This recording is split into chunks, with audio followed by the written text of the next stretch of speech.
up to another good morning. Time to go. Oh, we are all looking for adventure.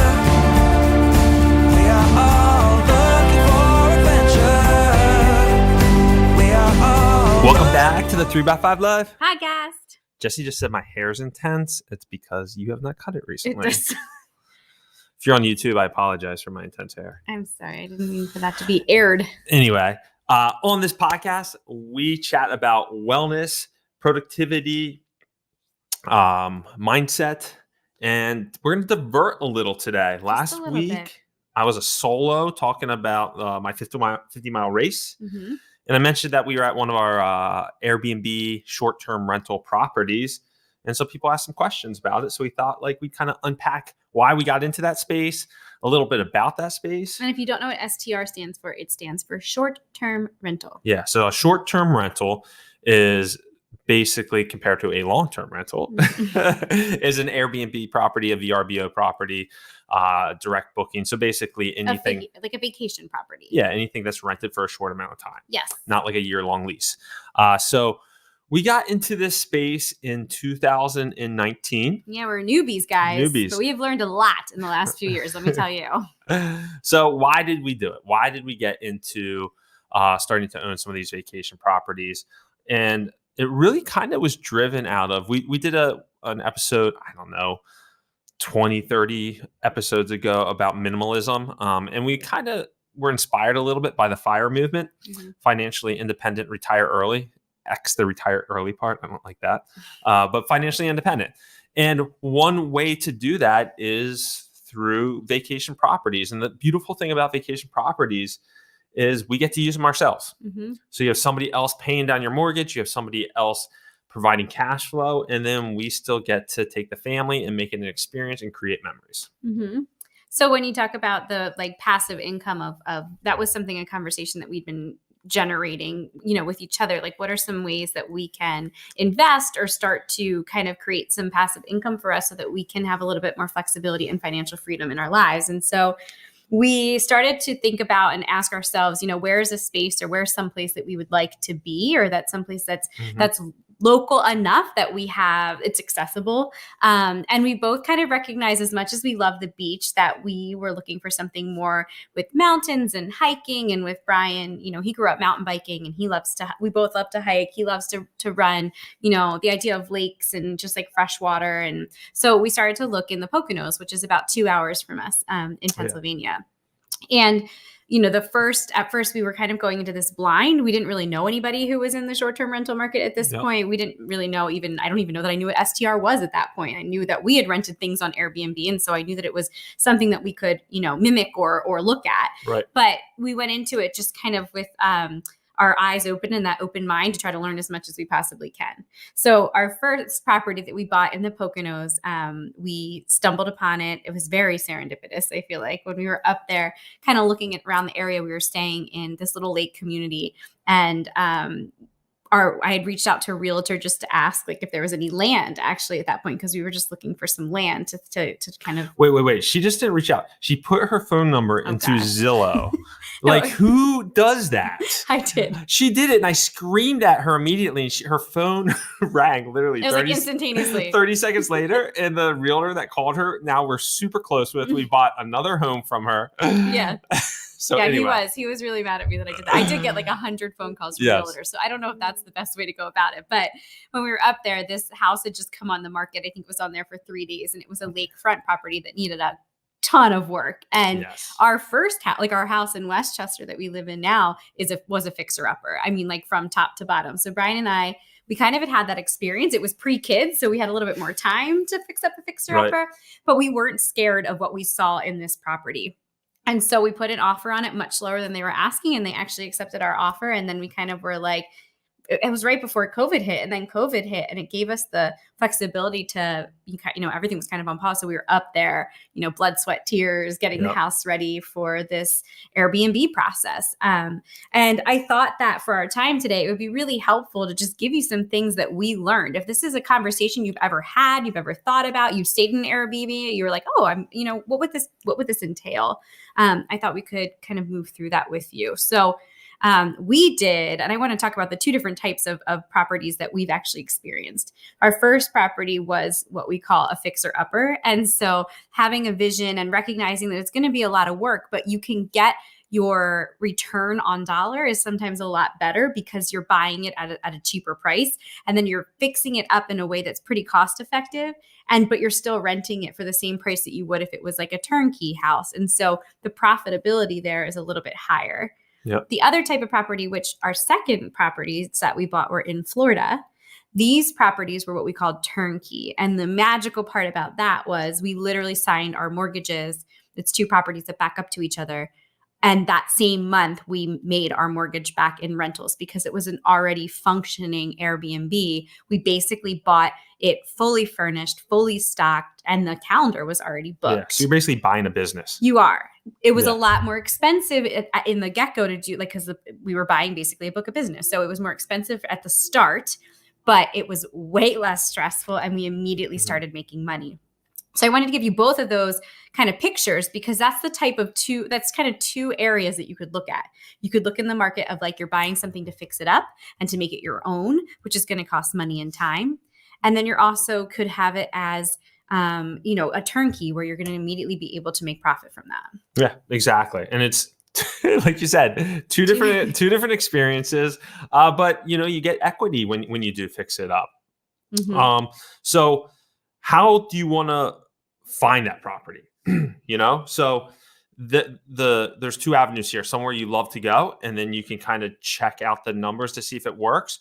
Or if you're just like, hey, this is a known area of the country, there's a ton of vacation renters, I'm just looking for passive income, and you can find properties in those areas. And one of the websites that we use all the time, or I lived on probably for all of 2021, was it's called AirDNA. And AirDNA, you can basically put a zip code in there, and you can see if there's a property you're interested in. There's a section called Rentalizer, and it will give you your ADR, which is your average daily rate, and a projected yearly revenue. So it can really break down the numbers in an area with pretty solid data, so you can kind of project how much money that you would make. And you'd be surprised at just like the shift in like one town or one area and what the driving factor is for rentals. It might not be what you expect. I mean, you think about the beaches, everybody does their yearly beach vacation, but the rental season in the northern beaches, it's really short. So we purposely, when we bought in Florida, we bought in St. Augustine because St. Augustine has a longer rental season. It doesn't get as hot in the summer, so we have more rentals in the summertime. There's a college in a downtown area, so that drives in, people who are traveling for the college. And so looking at these little pieces are really important when you're trying to figure out where you want to go. Yes, it's a benefit if you can visit it. We're about to leave in 2 days to go to our Florida property for the whole month of February. Yes. So picking places that you'd also love to visit is always a plus, but using the research and what's already been done for you, everything is figure outable, and someone probably has done the research before you. Yeah. So use that. And one thing to touch on there, to go back to our why a little.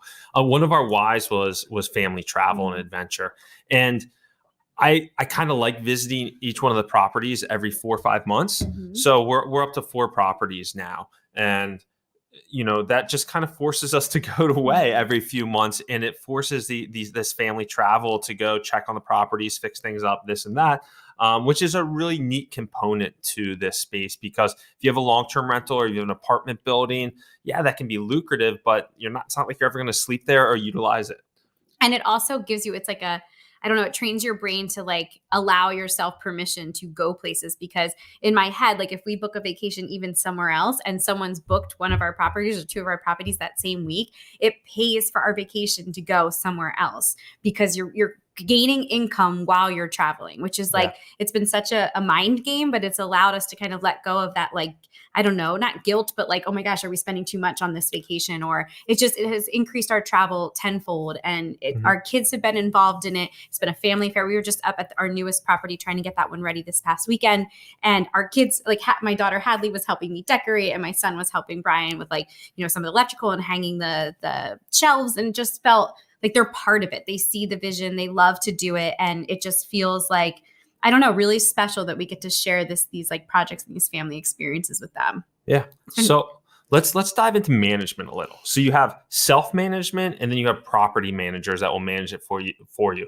So Jessie manages our properties. We did have a property manager, but why don't you just give like a few pros and cons for each side? Yeah, I mean, I want to back up too, and I want to say this, like, not to get too much into the financials, but I was a full-time teacher for 13 years, and this has allowed me space and flexibility to be driving income that is greater than what I was making when I was teaching. And the flexibility and the freedom has been, really, really outstanding. But if you're thinking that you're going to do this and it's not going to be work, I need to tell you that you have to think of this as a business and as a job, because you're in the hospitality business, right? So you are helping people create their vacations and have this experience. And it's flexible, but you're also a little bit on call. So I am an over communicator, meaning I try to, and this is how I was when I was teaching too, with like parents or communications home. I over explain, over give information, because that allows them to not be able to answer me or ask me as many questions. But I use some really awesome user-friendly software. And so I thought it might be helpful to talk about software too. Okay. Well, but like you said, the pros and cons. So the pros obviously are it's super lucrative. It's the most flexible job. Well, I'm saying pros and cons from having a property manager versus self-managing. Oh, okay. So yeah, I mean, I don't know if this is my personality, but I like to self-manage because I like to be the one who interacts with my guests. If you have a property manager, you are paying money for them to manage your properties. It's about 10 to 20% of your more each like booking. 20% of each booking. Yes. So losing that money. But also when my guests ask questions or want recommendations, I want to be that point person, just because, like I said, I'm creating an experience and a vacation for them. And I want it to be this, I don't know, like holistic, like full conversation, and not just these like short answers. I don't know. I like having the control of it. I like knowing when something's broken or something's not working. I like just being that person. But also things like when you self-manage, you care more. So then you're going to get better reviews because you're putting the time in that Jessie does. And you can do things like optimize your listing. You got to think of your listing as almost like a website that needs to be optimized, needs to be updated. You can mess with pricing to get your pricing in line for Memorial Day weekend or, a big event coming to town. And a property manager is not going to do that for you. Yeah. The really good ones do, but most of them don't. So you're losing money by paying them 20%. And then you're probably losing money because they manage so many other people's properties that it's not getting the individualized attention that you would like. And that's what we found. We found that we're putting a lot of money on the table and losing a lot of money and just letting it, because we weren't optimizing all of our avenues in order to increase that revenue. I do a lot of optimization of our listing, but I also rely heavily on platforms that I found that have worked really well. Our listings are just on 2 platforms right now. We're on VRBO and we're on Airbnb, but I use an app called Hospitable, which actually syncs both of those listings. So if you imagine we have 4 houses, so that's 4 listings so it's 8 listings actually. And it marries the VRBO, AirDNA or Airbnb ones so that if one is booked, it automatically blocks the other calendar. It also allows me to do automated messages so that I know, like, 4 days before check-in, here's the check-in information. The day after they check in, I give them another email that just welcomes them and gives them some like ideas that they can do in the area. The day before they leave, I give them a checkout procedure. Afterwards, I send them this nice message with a review thing. So that optimization of just those automatic messages have been such a game changer, because I used to do them individually every single time. So Hospitable has been incredible. And I also use something called Price Labs. Price Labs is a system that speaks to Hospitable. They work together, and it does these algorithms that constantly are changing our prices to mirror what is available and what is being priced in our area. Yeah. So think of like dynamic pricing for an airline ticket. Mm-hmm. Like you go to book an airline ticket and the price is different one day than the next day. That's basically what Price Labs does. Yeah. I mean, I know this is a lot of information, but it's something that, when we started and we bought that first Poconos house, we had no clue what we were doing. And, now we're up to these 4 properties, and it has been quite the journey, and we've learned a lot, and we're still making mistakes, but there was enough questions that I think people have been thinking about this or hearing about this or knowing that this might be something that could help support their family with the second stream of income or that, passive income that you're looking for. And compared to anything I've ever done in all of my, work career, I feel like this has been the most manageable. It allows me to have that space to homeschool my kids, to still, teach my graduate classes, and then I still am able to generate that income more than I did when I was working full time. And I don't know if you have any questions. We've had a lot of people reach out to us recently about asking specific questions. I'm happy to help in any way that I possibly can. I think that this is an awesome opportunity for a lot of people. And if you're curious about it, I would just say, scratch that itch a little bit. Yeah. At least, you'd be surprised. There might be a river that's 15 minutes from your house that people float down, and all of a sudden you look on AirDNA and you can buy a house that's walking distance to the river for not a crazy amount of money, but it does really well on weekends for Airbnb. So don't just think of the known vacation towns. There could be some places near you that do very well. I have a friend that bought on a lake 15 minutes from his house. And he's going to hook up with a golf course community. It's going to be like a place where, visiting golfers can stay and then, also hang out on the lake. So, I mean, there's so many unique opportunities out there that you wouldn't think about. We are big believers in the power of passive income and having our passive income pay our expenses to allow us to do things like this podcast and have flexibility with our time. So it's just a message that we wanted to share with the community since we got some questions from last week. Absolutely. So, this is a little bit longer than normal, guys. We apologize. A lot of info. I hope you have an awesome week, and please feel free to reach out. All right. Take care. Take care. Hello world, wake me up to another good morning. Time